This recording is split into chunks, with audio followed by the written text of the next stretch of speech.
Round here, them guns get the last word. Have you seen Mike Hollow's reaction to your video? No, I have not. Mike Hollow reacted to one of my videos. Uh-oh, that's not good. Mike Hollow. You know what's funny about this video? This video was made back in like July or something like that. Such a long time ago. And I just finally was like, all right, let's go ahead and upload this. I've been sitting on this for some videos, probably be holding on for like months. And I'm like, all right, whatever. Let's just throw it out there. You can tell how old this is by the outfit my character's wearing. Tag 2 is a quality product, man. It's really good. Yeah, it's complex. I don't think being complex makes it shit, though. I don't think people seeing all of those characters initially would put them off buying it. Maybe it would put them off playing it after they've bought it. But Tag 2 was working off the Tekken 6 framework and then added a bunch of systems in. So seeing even more characters, better visuals, better music, better stages, you would be like, oh yeah, I want to play this Tekken game. You know, I don't really understand like the logic behind it. It had to have been bad marketing to begin with. The retention would have turned, the difficulty would be reflected in the retention. People would be like, oh, I'm not playing this anymore because this is too fucking hard. Then people would turn it off. But initially, it should have sold well. It should have. Response to Moonsault Slayer. Common Moonsault Slayer. L. Many news articles from them where they say too many characters is too much to learn for a high-level player, for a casual player. They said people struggle to play 2 characters at a time, and they couldn't do it. But you didn't have but the thing is, you didn't have to play 2 characters at a time. But that's something the developers talked about as well. The developers talked about, even though you didn't have to play 2 characters, did no one read the book? They literally made a book about this. No one read the book. It's a book from Tekken. I'm just telling you what the book said. They literally said, even though, yes, you don't have to play 2 characters, people still felt inclined to play 2 characters. It was a psychological thing. Like how Harada said the character select screen defaults to Kazuya. So psychologically, people try Kazuya first more than most characters. It's a psychological thing that the developers were talking about. That the book is from like 2017. 1 character against 2, and your character would get a power up. They'd hit much harder than having 2 characters. I did that with Jinpachi. I ran people over with that character. He hit so hard. And then if they try to run away to tag out, launch them as soon as they come in. So you didn't have to play 2 characters. You could actually go online and use 1 character. No one reads like the developer's words and then turn around and says that I'm wrong when I tell you what the developers say. You could choose solo or tag as mechanic. Solo meaning I could choose Paul Phoenix only, and I could go up against Devil Jin and Kazuya and still theoretically have a good match even if there's 1 against 2, because the parameters like health and damage were adjusted accordingly. And at the same time, they're all mechanics added on top of that, like tag combos or the moves that you can use to interrupt your opponent's attack. Whether your opponents jump on the screen and how this happens when you're at the wall or you're doing combos, etc. There was a lot to account for. For Murray, it was worth the effort. It was one of the favorite. This is a quote. It was one of the favorites of the series. I actually liked it better than 7 for quite a long time, he says. But what happens after the release, Murray, Harada, and the rest of the team hadn't anticipated. The fan base increased quite a bit with Tekken 6. It was quite popular because of the basic gameplay, and a lot of people and a lot of the modes that came out on console version were popular as well. So a lot of people at the end of Tekken 6 haven't actually played Tekken Tag Tournament 1. We still didn't know at the time, so they were used to using 1 character, usually their favorite. And granted, not talking about the people who go to tournaments. We're talking about just your average gamer. This means that no matter how many characters were offered, most Tekken 5 and Tekken 6 players were proficient with only 1 of them. And for whatever reason, Tekken Tag 2 players felt that solo mode wasn't viable. Like, you guys act like I'm making stuff up. Tekken Tag 2 players felt solo mode wasn't viable. It was a tag game after all. But this attitude meant double the characters, which meant double the learning curve, and it only got steeper from there. The fans, it turned out, did not relish in learning many intricate nuances of the game as much as the team enjoyed creating them. Like, What are you guys talking about? It's in the book. This is a quote. There's just so much to learn about the game because even if you have one character, there's still so much to learn about the game. Getting up off the ground, wall combos, move properties, sidestepping, there's just so much to learn about the base game. There's just too much when we added tag mechanics.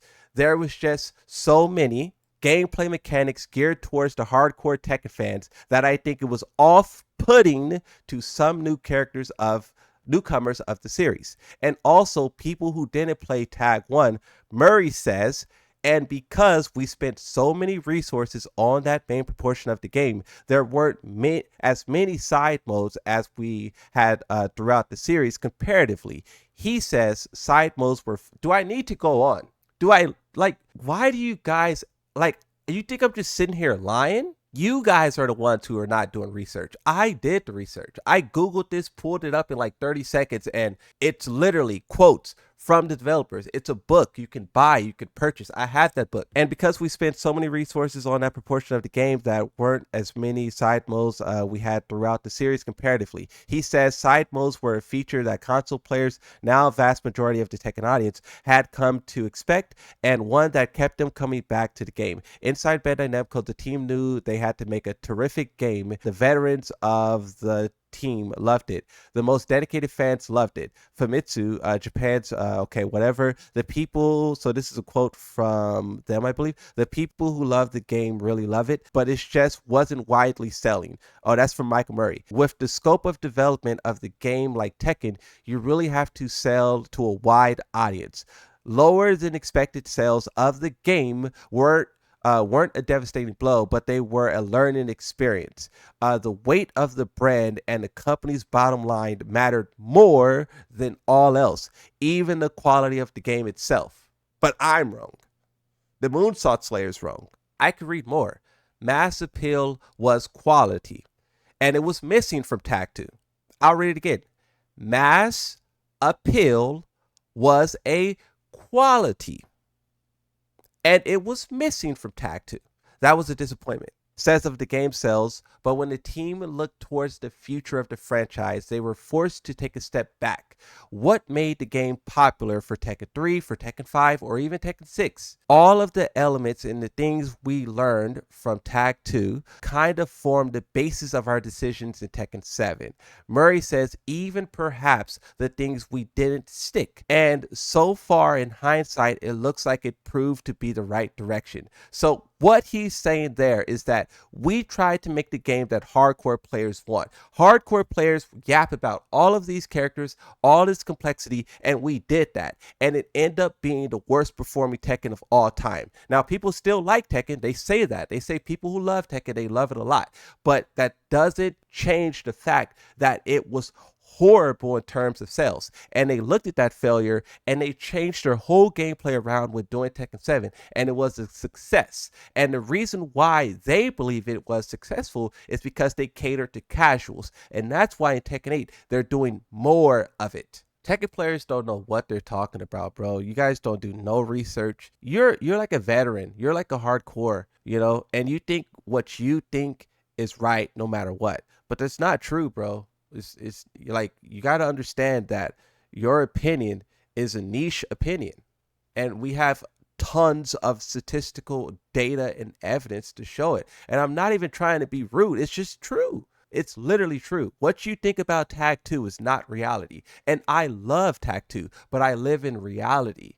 And as I reflect on Tag 2, I think about how I was unable to do anything in that game. I had a lot of fun playing the game and trying to figure stuff out, but I never got to a point to where I can even scratch the surface of what that game had to offer. It's because the game was too complex. I literally played that game and I couldn't figure it out. I played Tekken 7, which was the easier version of Tekken, and I got so much gooder at the game. I understand the game so much more. If I was to replay Tag 2, I probably would do much better now that a easier Tekken helped me learn how to play Tekken.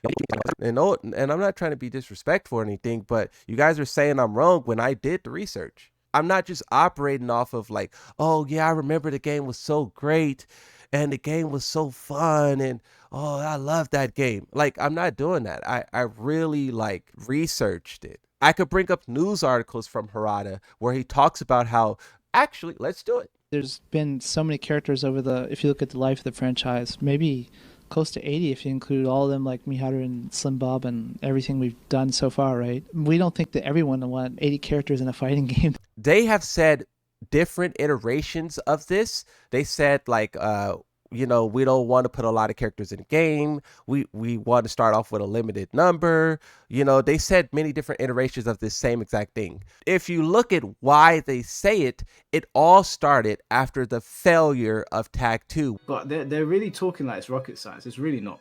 It's not. And again, I've got the proof on my channel, guys. I played Tag 2 from beginning to end. I played it with King J. I played it with I've forgotten his name. It was Real Menace. I played it Real Menace against this True Ogre. That was really annoying. I played with these guys. It's not acting like it's Counter-Strike or some shit. But that's not proof though.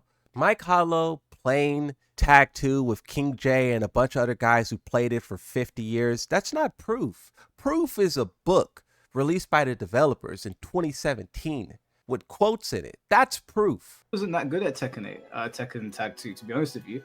I was playing against Lion-O. He said he wasn't good at Tag 2? What? He said he wasn't good at Tag 2. King J, they were sick at the game. I was getting battered at that game. I don't think I was good at Tekken Tag 2 until the end of Tekken 7 when I was still dabbling in Tag 2 because I enjoyed it. Then I got good. But he literally had the same experience as me. We both played Tag 2 and had no clue what we were doing. And we only got good once Tekken 7 came out. How does he not view that as a Tag 2 is the problem? Figuratively speaking, you had to eat a lot of shit to get to that point. But you have to eat a lot of shit on all Tekken games, but you had to eat the most shit on Tag 2. The fact that he's saying that you had to eat the most with Tag 2, isn't that proof of the game being bad? How are we not drawing that comparison? He admitted with Tag 2, you had to eat the most out of every Tekken ever. And yet I'm wrong for saying that's a trash game then. I think better marketing, different release schedule, all of those things do factor into a game doing well. They really do. There's been some amazing games that have gone completely under the radar or been completely overshadowed by other games. It's not an indictment of the game. Like, it's not to say the game is shit or anything, because it's not. So yeah, a bit of an L take from Moonsault Slayer. I don't agree with that take at all.